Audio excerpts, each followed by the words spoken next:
I'm getting there. Mhm. Here we are with another episode of Talking Sports with the Legend. Today's guest, Lou Tilley. Thank you, Luke, for coming on, man. Hey, Legend, good to see you, buddy. You too. Thank you for coming on. Thank you for having me. You're welcome. How are you feeling today, pal? Great. Good, me too. Me too. Where did you grow up? I wish that was an easy question to answer. A whole lot of places, Steve. I was born not far from you in Pennypack, near Thomas Holmes School in the Northeast. Mhm. But then I lived also near Five Points in Burholm, where I went to Crossan Elementary School. And then I moved up into Ben Salem in Nottingham for a while. And then in seventh grade, I moved back down to Frankfurt under the L tracks at Bridge and Pratt until I went off to college. So mostly Northeast Philly and pretty much all of it. Cool. Yeah. Where's your house, Steve? Where do you live? In Huntington Valley? Oh, you're in Huntington Valley. Oh, nice. That's a nice place. Where you lived before that? I lived in the Northeast, right around the corner, Northeast High School before that. Okay, I went to Northeast High School. That's where I went to high school. It's cool. Yeah, Steve was born in Kensington Mhm. at Northeastern Hospital over in Port Richmond, and then we lived from he was born in 87, and we stayed there till 99. Mhm. And then from 99 to 2017, 17? Yeah. we lived there, and then we moved here with my daughter and her two children that she has now. Mhm. Oh, that's nice. I kind of I spent some time in Kensington also Ah, at the very start. tell them about your granddaughter, your Oh, your yeah. I goddaughter. have a goddaughter. She's 3. Gonna be 4 in Yeah. May. Yeah, she'll be 4 in May. Yeah. Oh, I can't believe it. Yeah. So I got 2 grandkids, and they're beautiful, and Steven loves helping out with them. Mhm. Oh, that's great. Yeah. Where did you go to college? Oh, Well, I was very lucky, Steve. I was the first. We lost you for a second. Are we okay? yeah, Yeah. we're back. I was lucky. My mother raised 4 of us on her own. And that's why we bounced around a lot. And I was the first one that ever had the chance to go to college. And I might not have had that if it wasn't for the fact that I apparently was a decent football player. And I got the chance to go to college on full scholarship at a number of places. And I chose a place in the South called Wake Forest, which is a very, very small school in North Carolina. In fact, it's the smallest of what they call the Division I playing sports schools with less than 5,000 students. And that's where I went to college in North Carolina at Wake Forest. That's very interesting. I followed Wake Forest for years, and I never knew that they were that small in size. That's what is really unique, means one of a kind. And I think Wake is one of a kind in that way. Most people think it's a big Uh-oh, we lost you. school. They think for some reason that it's in the Chicago area and that it's might be a Big Ten school. And they confuse it with Lake Forest, which is the home of the training camp. But no, we're very small school, the smallest in Division I. And that's why it's so tough for us to compete in my sport in football. And yet in the last 4 years in the ACC, our conference, that includes Clemson, Florida State, Miami, schools like that. For the last 4 years, we have the second most wins in ACC football, which surprises a lot of people. I'm proud of that. That's awesome. I Yeah. started following Wake Forest because of the basketball Sure. league that used to be on I guess it was the ACC or no, what was it?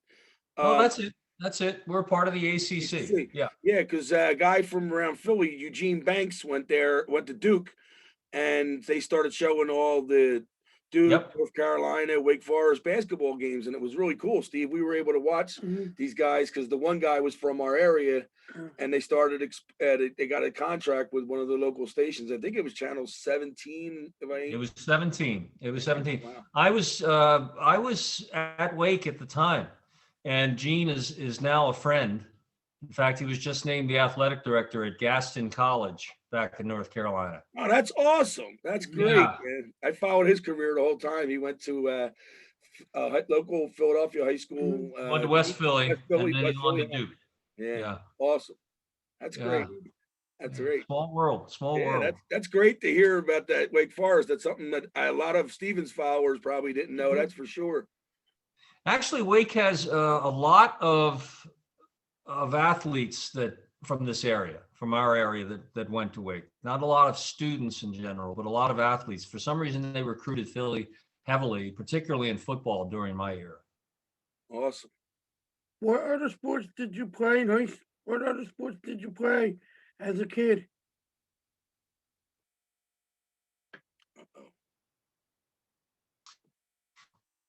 Well, Uh, most kids growing up in the '60s, Steve,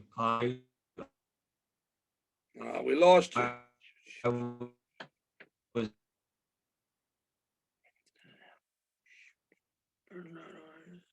No. okay. How about now? Yeah, much better. You're back. We can't see you, but we can hear you. There you go.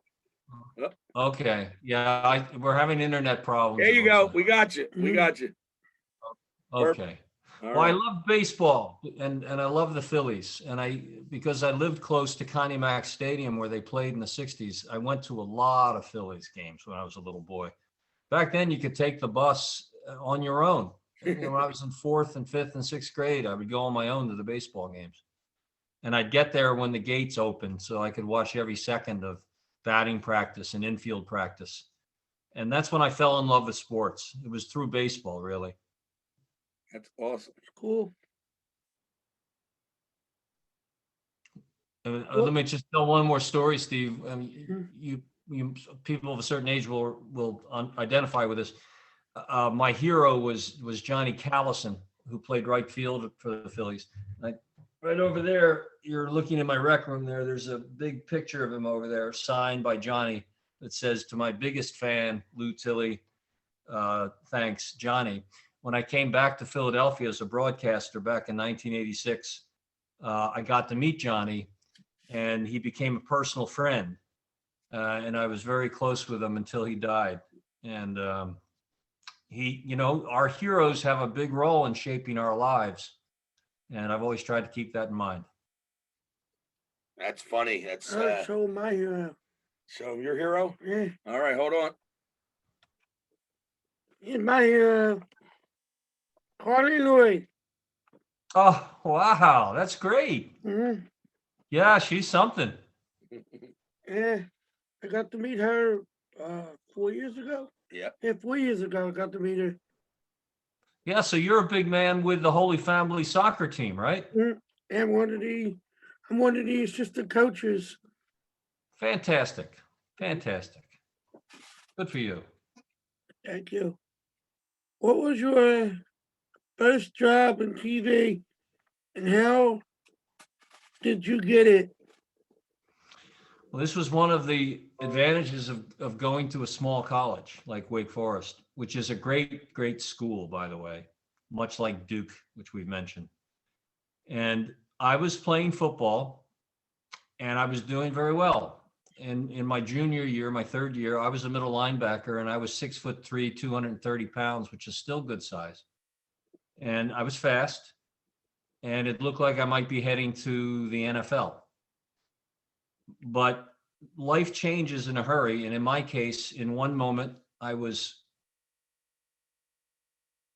clipped from the side.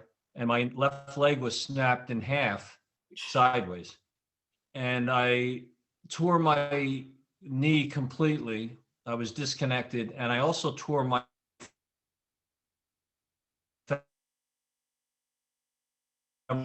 femoral artery, and I could have bled to death. And as it was, they had a hard time saving my leg so that I could walk again. But they did. And when I returned to school, obviously I could never play football again, or much of any sport. And that's when the teachers at the school, because we're a small school, reached out to me to try and get me involved in something else. And I did. And I caught on in school, and I developed a passion for learning. And one of my professors, not my coach, but one of my professors said, "You express yourself so well in the classroom, you might want to think about broadcasting." And I dove into broadcasting. And from there on, it was hard. But for those who find a job in broadcasting, they almost always will find a way.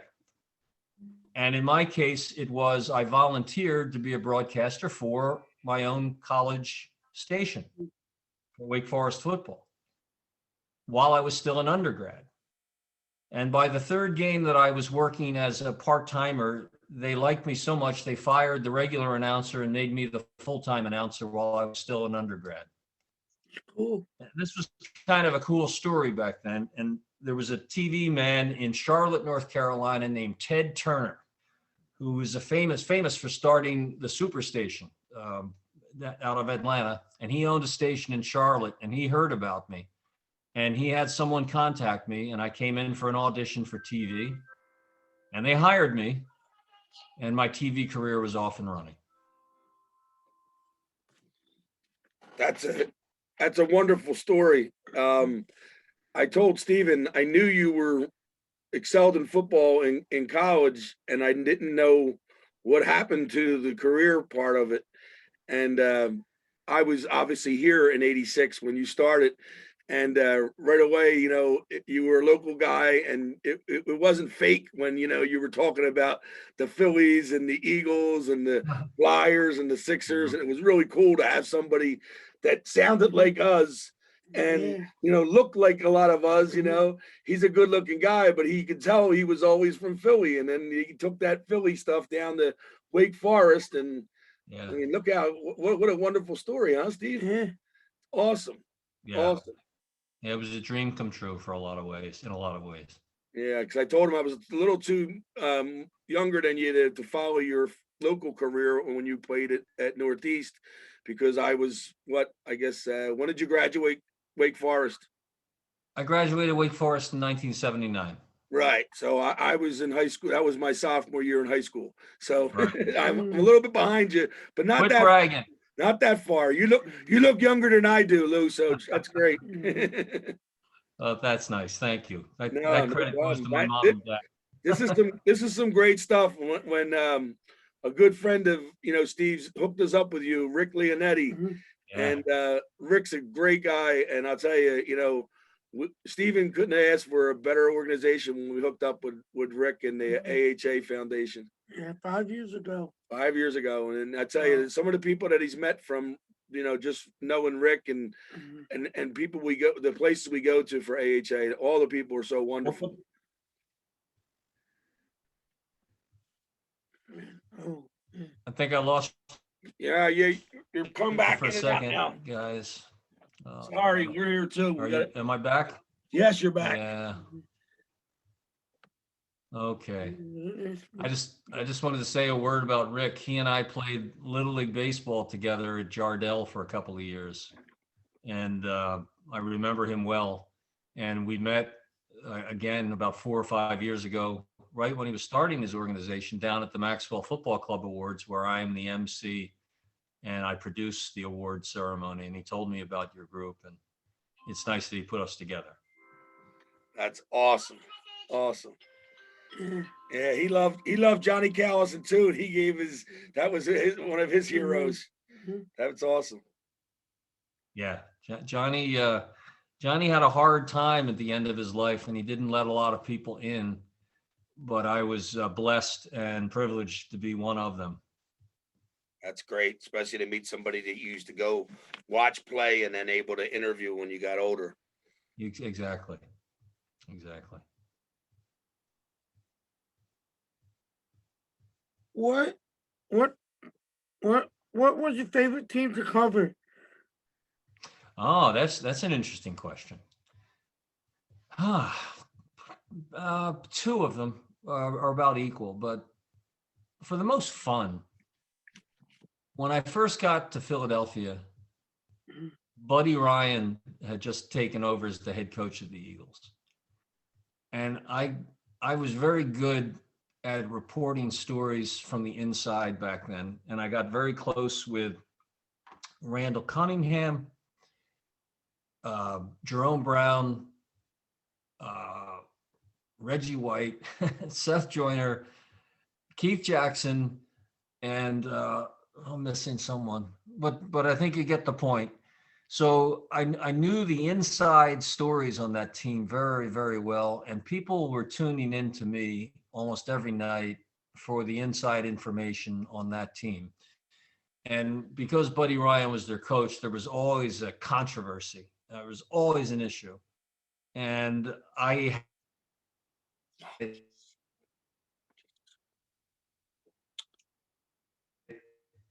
almost every day first.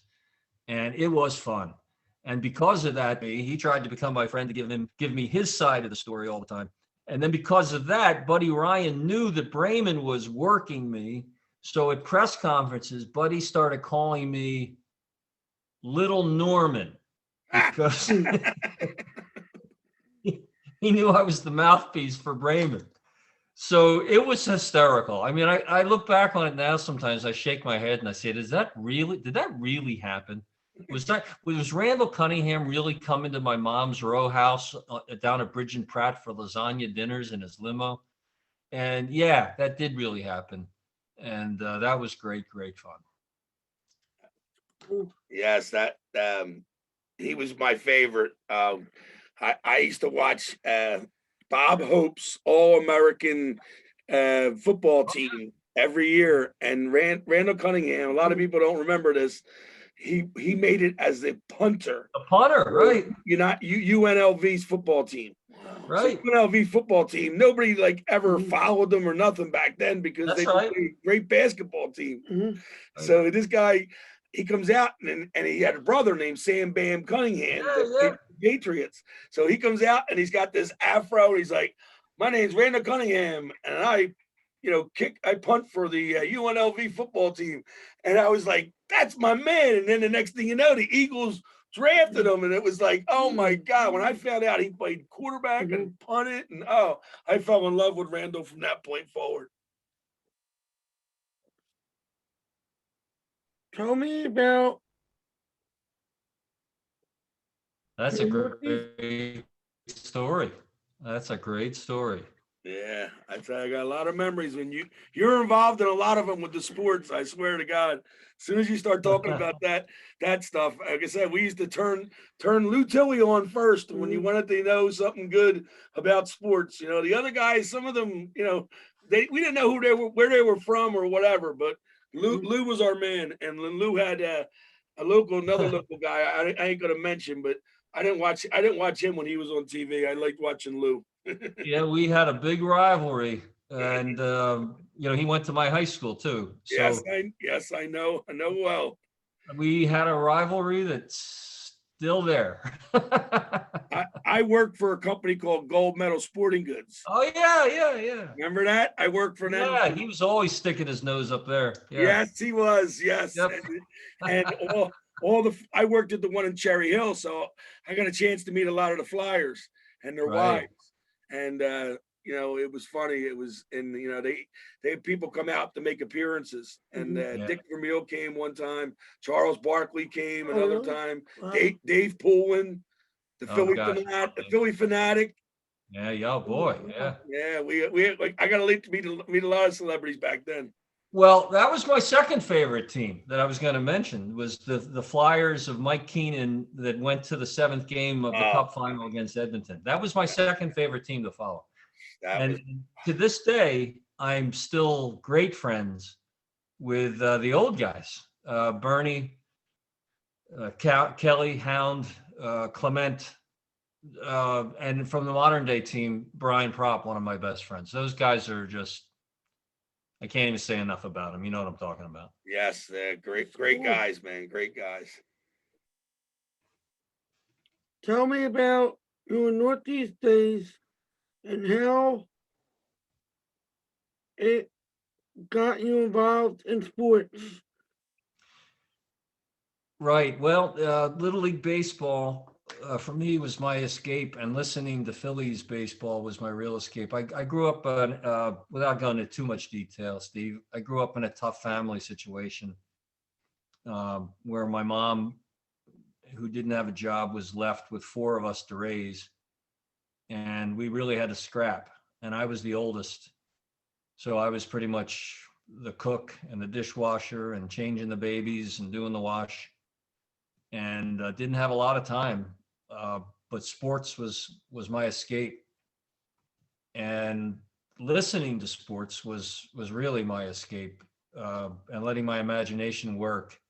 And I always remember that when I would go to those games at Connie Mack Stadium, I would spend as much time, like if the game was out there where I'm facing right now, I can remember it distinctly as an 9-year-old guy, spent a lot of time going like this, because I was looking up at the press box where I saw By Sam, Bill Campbell, and Richie Ashburn broadcasting the game. And I was fascinated by it. And I realized all these years later that had something to do with where I wound up. So sports kept me, I don't want to say alive, but it kept me, that was the thing that kept me going for a long time. And then when I discovered I was a pretty big kid and I had some athletic ability beyond baseball, especially when I discovered football, it gave me something to dream about. It gave me something to shoot for. So those were really important years. That's awesome. And I try to tell Steve and the other younger guys how we were able to travel, like you had said earlier, on the buses, and our parents let us do it because it was safe. And you could get on the trolley, and then he would go, toward the elevated train and into the trolley to take and it let you right off at the stadium. I miss Connie Mack.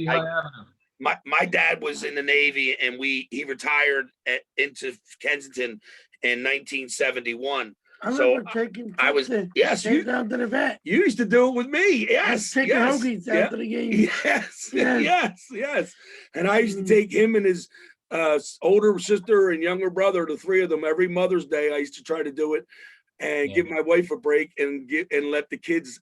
We had a great time, but that was the kind of stuff we were able to do in the 70s, and he was in the 60s, but same thing. We were, everybody was able. And then when it got to the 80s and late 70s, then you had to be careful. But it's a shame. 9/11. 9/11, yeah. Well, before, but I'm saying around here before that, it changed everything, because then a lot of people started getting, people start getting. Yes. No, not beers. Not beers. No, not that. It's just you weren't allowed to travel. Your parents didn't want you traveling without yourself. You know what else we did back then, Steve? Is we lived on our bikes, on our bicycle. Yeah. We went everywhere. I went places. I went so far away from home on my bike. If my mother knew, to this day, she'd roll over in her grave. And they never knew, because we were safe, and we always got. I went across the bridge into New Jersey many times on my bike when I was still in grade school. That's remarkable, but people don't understand how close you were to the Tacony-Palmyra Bridge right there. Yeah, that's right. That's right. Northeast one. When you went to Northeast, Stephen's confirming you went to the one on Cotman Avenue, correct? Yeah, I'm not that old, Steve. Come on. Come on. That's Sonny Hill, not me. Oh God! I played at Charlie Martin Field. I had some good years. We interviewed somebody that the guy, Mark Diano. Yeah, Mark. Yes. But I don't think he went there. It was somebody else went there. His mother or his father. His father. Yeah. Somebody I else. think They're not Yeah. not Mark. Mark's not that old either. no, he's Mark's younger than younger. Mark's younger I than me. remember he Remember? was telling us the story. Right. That's Mhm. what brought it up. So I was explaining to Stephen his grandfather on his mother's side went to the old Northeast. right. In 21st and Lehigh. I told you, Lou looks Mhm. younger than me just because he has white hair. Don't mean nothing. He's got a lot more hair than I got. I got nothing up here. That's right. If I start dyeing my hair again, you know I'm making a comeback. I think I tell you, see, though, it was always this white. Mhm. was it really? Oh God, Dyed it from the time I was 35 years old. Yeah. no way. Yeah. Well, I think you look great Yeah. with white hair, man. I think it's awesome. Thank you. Thank you. Wish the women thought the same thing. You still got a lot of it too. God bless you. You already answered. Yeah, again, Yeah. that's my dad. No, you can ask him. Well, ask him. No, we didn't. Ask Who anything, was your Steve. favorite? Who's Say your it again? favorite athlete to interview? Who was your Oh. favorite athlete to interview out of all the people? Oh, well, I mentioned Johnny Callison, so that was a thrill because it was my childhood hero. But there was even a bigger hero in my life. And that was the reason I went to Wake Forest. When the coaches were what they call recruiting me, Steve, that means calling me every night to try and get me to go to their schools. And I had a chance to go to Michigan and Pitt and North Carolina and Clemson. One night, the coaches from Wake Forest called and they said, "Who's your hero?" And I surprised them because in the early 1970s, I said a golfer, and they said, "Who?" And I said, "Arnold Palmer." And a couple of nights later, the phone rang again, and my sister answered it, and she said, "Lois, it's another person from Wake Forest for you. Pick it up." And I picked up the phone, and on the other end, I heard, "Hello, Lou. This is Arnold Palmer." Arnold was a Wake Forest grad. And when I heard it was Arnie, I decided to go to Wake. And we stayed friends Oh, Jesus. till the day he died. And I have his cell phone still his number on my phone. I wish I had it here. I showed it to you. So when I got to interview him as a professional, every time it would just about make me cry. And as you can tell, my life has all been connected by little moments like that. And it's very special. Arnold was very, very special man. So that was my biggest thrill. Oh man, you should have been on the show, Arnie, when they had the 3-part special with all. Well, there's a lot about it in Wake Forest. If you watch, I cried during that part, and I was interviewed for it, but I didn't make the cut. Oh, get out of here! I can't believe that you went to Wake Forest, and oh my God, they were the show I'm talking about was on Golf Channel, and I love. Tiger Woods. You hear about Tiger Woods? What's that? Right. Tiger Woods? Yes, I heard about Tiger Woods. Yeah. So I watched the show, and it was called Arnie, and it was a 3-part series, and the one part was all about people who had interactions with him. But that story he just told about how he got a phone call, and he wasn't playing golf at Wake Forest. He was going to play football. But because he told them that's who his idol was, that's awesome. That's a great story. That's a great story. About 10 years ago, I was interviewing Arnie while I was at Comcast. And I said, what other sports did you play when you were a young man? Just like you're doing with me, Steve. And Arnie said, "Well, as you know, Lou, I love football, and I always wanted to be a football player." And I said, "Arnie, I think it worked out okay for you." Yeah. I can't imagine Arnold Palmer being the greatest wide receiver or whatever, but he probably could have if he put his mind to it, Arnold Palmer flew his own plane. Oh, really? Yeah. Wow. Yeah. He Because he was loved one his of the first family ones so to much. do it. Yep. Loved his family so much. He got in the plane and then went right home, and he said he loved thinking about his family on the flight, not thinking about, the golf match he just had. Wow. Hey, you two should get on the air. You've got great stories. Thanks. He's the legend. That's why we're here. Yeah. He's a one of a kind. Yeah, I can tell. How many jobs did you have involving sports? Whew. Ever since that, I picked up a microphone at Wake Forest. I've been in the sports business. I don't know how many jobs that is. Let me think. 1, 2, 3, 4, 5, 6, 7. 7 television stations, 2 of them for the network, NBC. And then I became one of the founding executives of the Comcast network, which is now going out of business. And then I ran my own business for the last 8 years. And now I've just started a new chapter, Steve. I've begun teaching an entire course in sports business at Cabrini University. So Oh, I'm now That's teaching. cool. awesome. Awesome. Yeah. When we seen your screen name came up, I had a college soccer coach. After he left my college, he went to Cabrini, One of my buddies did and he too. coached at Cabrini for a while. My boomer went there. Yeah, one of his buddies from the old neighborhood Hmm. went there for a soccer scholarship, and one of Mhm. my best friends' daughters went there. It's a great school. That's Mhm. wonderful. That's congratulations. That's a wonderful honor. That's That something. is. That's something that takes a lot of devotion to do what he did, to go back to school to get his Mhm. teaching degree and get his doctorate and all that stuff. To be able to teach No, at a university is pretty tough, Steve. that's Division 3, right? Sports, Yeah. yes. Division 3, yes, yes. That's right. In fact, we're just restarting next week. And this is a funny thing, right? Mhm. Lou, how many students do they have? Only 1,400. Right. So where he went, it was only Mhm. 5 times the size, or a little less than 5 times the Mhm. size, but his still Division 1. So like we're all the Yeah. other schools, like he mentioned, Duke, North Carolina, Florida Mhm. State, those guys had like 10, 20, 30,000 at some Wow. points, and probably now more than that Wow. because of online and all that stuff. Mhm. Right. Crazy. That's crazy. right. That's right. That's right. That's a great school. Congratulations. That's a wonderful thing to accomplish. Thanks. I owe a lot to them. How long did you work in sports? Well, it's been, now you're going to make me feel old. It's been since 1980.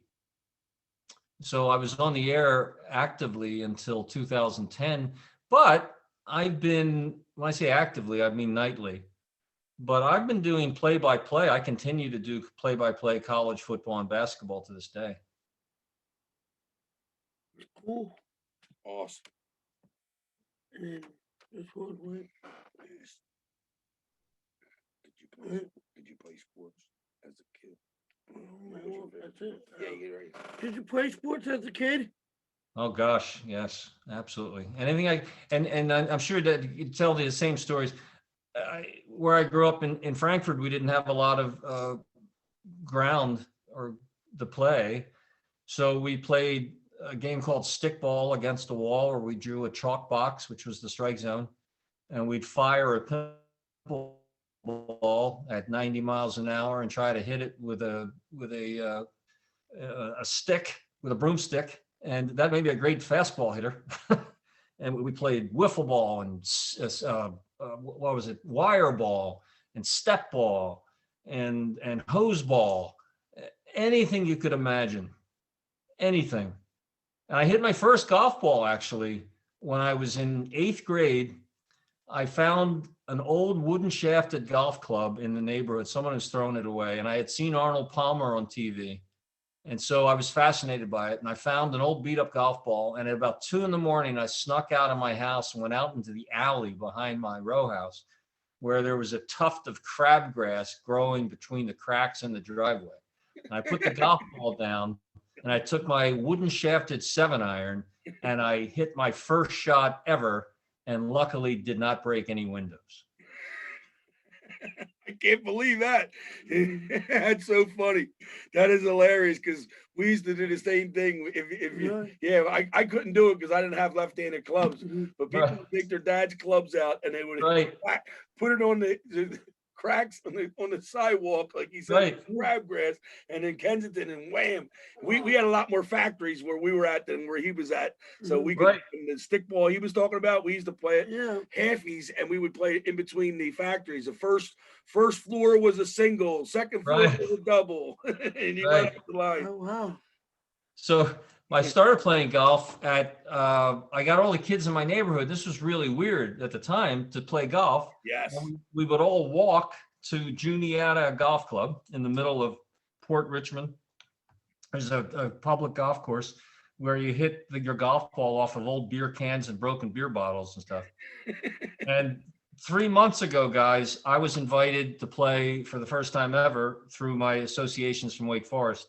I played Augusta National, where the Masters is played.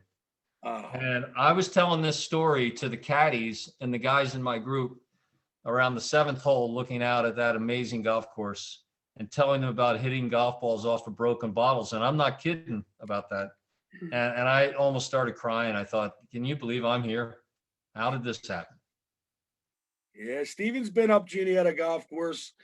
I took him up there, and it was the first time we let him hit some extra balls and all. Yeah. And it was nice. It was just the two of us, so it was really cool. I took him on my Nice. birthday a few years ago. Back and forth over the creek. Yeah, Yep. yeah, Yep. still there. The one time we were golfing, I'm a friend of the tree. yeah, she almost ran the tree. But I was going to tell Lou about Juniata. They had found a dead body in the creek, like on like a Wednesday, and we were golfing there that Saturday or Sunday, and someone told us, and I was like, oh, maybe it's a time we should maybe stop coming down here. Yeah. But a great guy The runs beer it. bottles were always back by, I think it's like the 11th hole. You cross over the Yes. street and you play those par threes. That's Where all the yes, very good memory. That's where all the kids used to hang out and drink Across the- at nighttime when the Yep. golf course was closed. You got it. That's the way Exactly. you told me to drive. I remember the tree. Steven goes with me a lot of times, and he's my driver or my co-pilot. So, Nice. So I said to him, all right, I'll let you drive. We were up in this small course, and I said, I'll let you drive. You're gonna go from here to that tree down there, right near that tree. And then he goes, okay. And I put my club in the back, and before I got a chance to sit down next to him, he takes off, and I was still in high school, I think. yes, you were. He was in his teens, and I'm chasing after the cart. And I thank God jumped into the cart, put my foot on the brake, right before he hit a tree. I was That's like, oh my God. I wasn't worried about him getting hurt. I was worried about him destroying the golf course. Right. I mean, the golf cart, I should say. Right. That's good. Oh God. That's good. Well, Golf Lou, is great. I have one more. go ahead, hit him with Do it. you have Go ahead. any tips for anybody? Any like buddy who wants to get into doing like broadcasting? Well, Question. I'm glad you brought that up. If you're coming out of high school or if you're at another college right now, consider coming to the new sports broadcasting and media curriculum at Cabrini University. Yeah, that's great. There you go. And he asked that from people, but he had that one lined up before we knew you were teaching at Cabrini, because it was funny because we had asked a couple other people, and they a lot of them tell them like volunteer at the local news station, just go in there, blah blah blah. But that what he's trying to tell you is, if you're in high school and you want to think about a career in sports, you pick a good school to go to, and he wants them to go to Cabrini because that way he gets more students, and he gets a chance to teach them all the stuff he knows. Yeah, but all the stuff he knows. But when you go to some of these other ones, like Temple has a real good sports program for entertainment and all that kind of stuff. Our buddy Joe Conkman, that's Steven, that's one of Steven's best buddies. Yeah. All right. Yeah. I love Joe. Yes. Love Great, Joe. great. And I'll tell you, Steve, in all seriousness, the one thing that I always tell all my students, even before I started teaching, and this is what benefited me, is that I went to a great school and I got a great education and I learned a lot about the world in general. And you can't be a good broadcaster unless you know the world that you're broadcasting in. And so you've got to learn everything you can about everything, and not just sports, certainly sports, but you've got to know the world that you live in. Because as a broadcaster, if you're on the air live, you never know when you might have to talk about other things, like the day that I was on the air talking about sports and 9/11 happened. So I had to know something about the world that I lived in on that day, and I was able to pull it off. And I thank my education for that. Yeah, well, Wow. you took full advantage of something that Mhm. some people, disregard, and you got a full scholarship, like you said, because of your athletic ability, but you didn't let it go to waste when you tore up your knee. And it's remarkable how some people get the opportunity and then they throw it away because they don't want to work at their, trying to get an education. Because I tell Stephen all the time, the biggest thing about when these kids pick these colleges, it's about getting their diploma, and because they're going to Mhm. more than likely work in something else other than professional sports. Mhm. So Right. Mr. Tilley here took complete control of the situation, and he had a lot of guidance and help. But he was the one who did all the work, and then get them great grades, Yeah. and then be able to get them jobs. You don't get handed those jobs handed to you. You got to work No. for them. Mhm. And that was great that you had a great opportunity to come back to Yep. Philadelphia. Yep. Yeah. God has been good to me. Yeah. Well, Very good. Thank you for your time, man. Thank you, buddy. Hey, listen, you two, Welcome. if you'd ever like to, you mentioned Gene Banks. Gene went to Duke and could have been a big timer, but he got his degree also, and now he's the athletic director at Gaston, and he's very excited about it. You should reach out to him on his Facebook page and friend him, and write him a note and tell him about how you followed him in the day, and ask him if he'd like to be a guest also. Well, thank you very thank much. you, man. Thank you. Yeah. That'd be great for I work in South Philadelphia for a guy that went to Doherty, and he and I went to college together. And the amount of people I've met in the basketball world, I work at an auto tags and insurance office right on Broad Street, and Dikembe Mutombo walked into my office one day, and he had to duck his head to get in, I'll bet. and I opened the door right away. I'm behind glass and a steel plated wall and all that stuff. And I opened the door and I went out and shook his hand. And right away, I said, I loved your career, great, great person. So he hands me his license, and he still had a Georgia license. And this was a few years ago. And I said, oh, you still have property here? And he still lives out, he has a house out in the main line. And you talk about somebody who knows the world. This guy not only was a great basketball player, but he got his education. And then now he's helping build hospitals and Yeah, stuff I know. Yeah. in Yeah. Africa where he Yeah. was born. Actually, I'm gonna have another doctor coming on. Yeah, tell him who it is. He knows him. Tino Mobley coming on Monday. He's with me in the very next interview. I know. Oh, sure. Yeah. I know he interviewed Katina because Katino was like it was already a pro when by the time. Yeah, well, he graduated doctor in '92, so yeah. Yeah, no, I mean, sorry, not a pro. He was in high school and then a pro later on. Wow, yeah. Right. Lou, how long did you work in Philly like consecutively on TV? Well, I was on Channel 3 from actually I started on my birthday in 1985, December of 1985 until 1999. And then I moved on to the Comcast network from 99 until 2010. So 15, 20, 26 straight years every night. Then I worked in New York briefly and in Washington, D.C. briefly. And then I went into my own business. That's awesome in Philly, though, to have that kind of 26-year career. And he didn't just do, like he said earlier, I said, he didn't just know one thing about one sport. He knew it all, man. Yeah. That's awesome, Lou. Thank you very much for you. taking the time out of your day, man. This is great. Thank you, guys, and God bless you guys, and stay in touch. Thank you, and Thank good you. luck in your Cabrini career. Thank you. I need it. That's awesome. Congratulations. Thanks, guys. Congratulations to you. Take care. See y'all. Bye-bye. Bye-bye.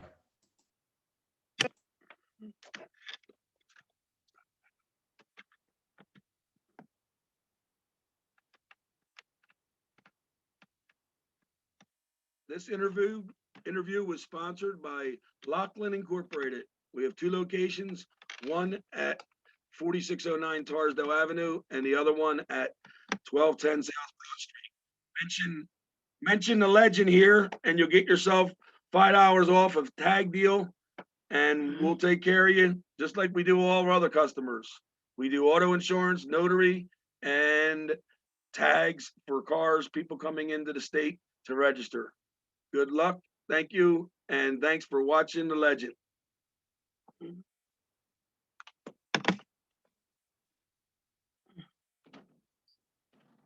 What a great guy. Awesome. Great job, man. Great job. And see, didn't it help?